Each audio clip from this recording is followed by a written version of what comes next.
ఒక ఒంట్లోనే కాపురమున్న శివుడు పార్వతీ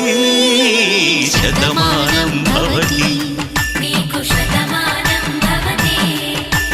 తనువులు రెండు తామొకటైన సీతారాములకి శతమానం భవతి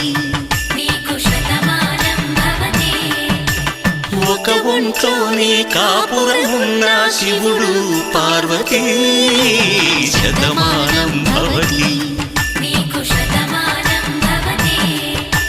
తనువులు రెండు తామొకటైన సీతారాములకి శతమానం